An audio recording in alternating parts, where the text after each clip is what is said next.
Hi, this is Kerry Artak with Wicked Stocks, bringing you your daily NVIDIA report for Thursday, April 24th, 2025. Let's take a look at the charts. I will start with the big picture as always. The weekly chart, we are below the 111.09 channel bottom. That is a 9-month structure, anticipating the 2-year sister formation, if you will, at 80.19 as a likely 1 to 2 month, possibly within 3 to 5 week objective. Upward retracements up to 111.09 should be considered sell opportunities through the month of May, and once tested or below which, the lower 80s in reach. 80.19 also finds Fibonacci support, or a 50% downside. Fibonacci is not 50%, as I recall. It's more of a Dow theory number, but 50% is commonly used. 81.97 is half back from the October 22 low against that more recent January high of this year. Lower 80s, solid zone to buy into through the rest of the year. That is the big picture. Now, even if we close back above 111.09, and we did so about 2 weeks ago by a hair, by a very marginal degree, I'm not anticipating significant gains as we move into later year unless we can then also close above the 127.50 descending 2/3 speed line. I don't want to spend a lot of time on that, but I just want to mention that if you're focusing on this chart, know that closing above 111.09 does neutralize bearish momentum and anticipation of the lower 80s, but I don't see significant gains on a protracted basis unless we can then subsequently close above the 127.50 descending 2/3 speed line. In fact, do I have a daily chart here that I can show? This is kind of our area now, 110.91 that begins. That is the channel bottom that we find at 111.09 on the weekly chart, and we have this descending 3-month channel top at 115.85. This area narrowing daily will all come together over the next week and a half. We still have 115.10. That is the high of the low on the weekly chart that I don't show here, but it is the 115.10 kind of cuts across right here.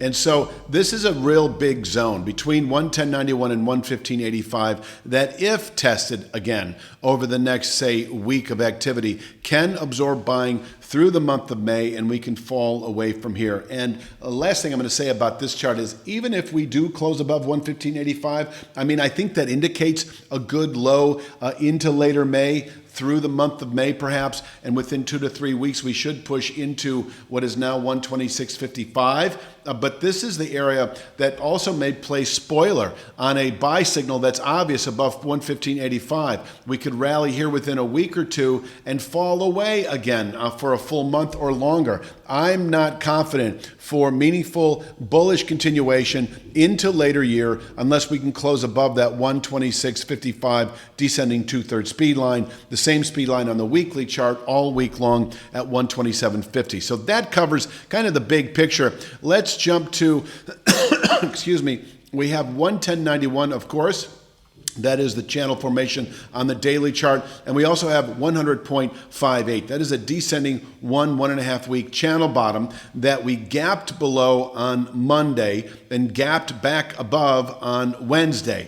And so there is a gap inside here. I don't know what the exact parameters are, but I do know that 100.58, this descending channel bottom, still intersects the gap. And so I like it for its ability to contain today's lows, and above which you could make a case for 110.91 between now and the end of next week. Although, I still see this market as bearish below 110.91 as we continue through May. So a rally up to 110.91 is, at least from my perspective, a counter trend development, and then thus prone to failure on the way up. On the way up, I do have 107.44. That is a 5/8 upside Fibonacci over the last couple of weeks extremes. It can contain today's it can contain intraday highs. I'm not confident that it could contain daily highs, but it just might. Volatility has certainly contracted, still relatively contracted over the last week or so.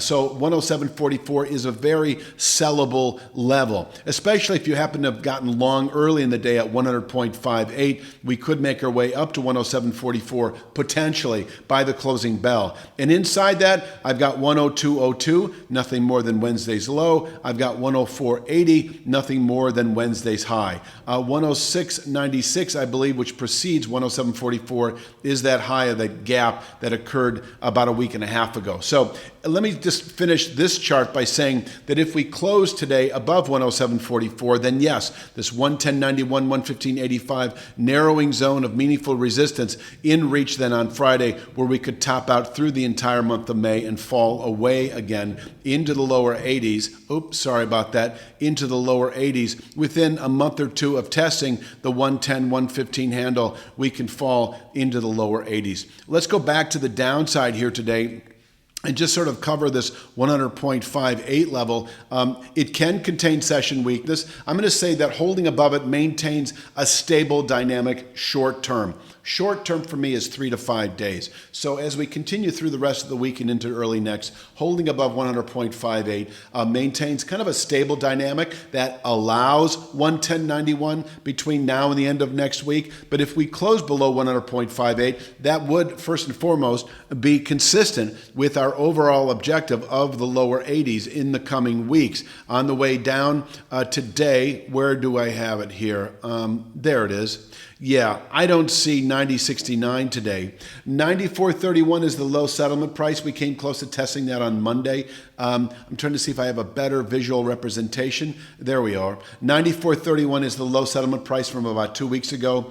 You know, I'm going to say that if we break, especially if we open Thursday below 100.58, we could see a real rout to the downside, 94.31 in reach intraday. And if we close today below 100.58, we've got a good high for the week, a good high into next week. I would expect within 3 to 5 days, this 90.69 August low. That's a level that we spiked below a couple of weeks ago, came roaring back by the closing bell, still able to contain daily lows. If we close today below 100.58, 3 to 5 day swing traders can play the short side down to 90.69. Until then, you can buy 100.58, 3 to 5 day swing traders in anticipation of possible upward continuation into the 110, 115 handles that I've already described. But I wouldn't be surprised to see a settlement over the next day or two, given the heavy state of affairs that still dominates NVIDIA as we move through the month of May, that we could actually then close below 100.58 is what I'm saying.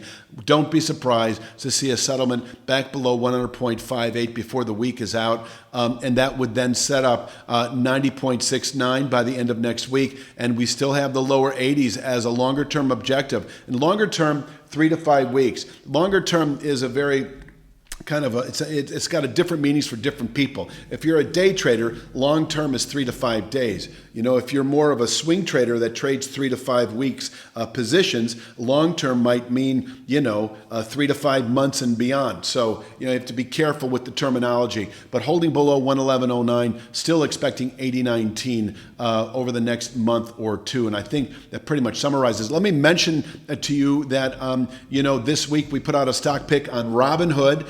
It's showing early signs of setting off a buy signal that is clarified with a settlement tomorrow above key areas that we outline in a 10-minute video that you can watch. All of our stock picks are videos like the one that you're watching. You can see them for free by going to wickedstocks.com and taking advantage of our 5-day free trial. We'll also have a stock pick that will come out later today. We'll have another one Tuesday of next week, et cetera, et cetera. Last week's are still relevant in Motorola and Dutch Brothers Coffee. You'll also see daily Triple Q, daily SPY analysis, weekly Apple stock analysis, all for free for 5 days by taking advantage of that free trial. I will be back, of course, tomorrow with Friday's NVIDIA report, and you have a great day.